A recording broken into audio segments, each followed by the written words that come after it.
কোনো এক ব্যক্তি বৈধ মান্যত করেছেন যে কোনো একটি ক্রিয়া সফলভাবে সম্পন্ন হওয়ার উদ্দেশ্যে ঘটনাক্রমে তার সেই উদ্দেশ্য পূর্ণ হতে বেশ সময় লেগে যায়, ফলে মানতকারী ব্যক্তি তার কৃত উক্ত মান্যতটি ভুলে যায়। তবে তার এতটুকু মনে আছে যে আমি এই কাজটি পূর্ণ হওয়ার জন্য কোনো একটি মান্যত করেছিলাম। তাহলে এই পরিস্থিতিতে তার করণীয় কি মান্যত করেছেন সেটা তিনি জানেন না, কিন্তু মানত করেছেন এতটুকু মনে আছে।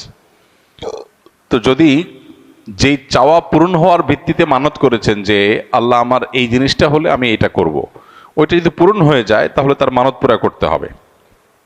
এখন মানতের ফিগার, পরিমাণ, মানতের ধরন, ধাঁচ সেটা যদি আপনার মনে না থাকে, মানতটা যদি বিশুদ্ধ হয়ে থাকে, মৌলিকভাবে এতটুকু মনে থাকে যে যা মানত করেছে সেটা বিশুদ্ধ মানত হয়েছে, তাহলে সেটা পূর্ণ করা জরুরি।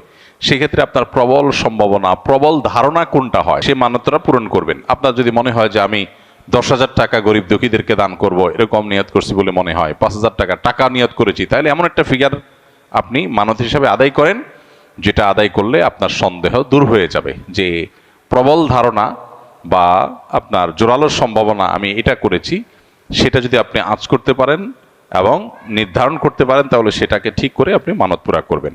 এবং যেহেতু ইবাদতের ইস্যু, সেক্ষেত্রে একটু সন্দেহের ঊর্ধ্বে ওঠার চেষ্টা করবেন। 5,000 কি 10,000 সন্দেহ হচ্ছে, তাহলে 10,000 কি আপনি যদি ধরেন তাহলে এটা সেফ সাইড হয়ে যায় আপনার জন্য, সেভাবে আপনি মানত পুরা করবেন।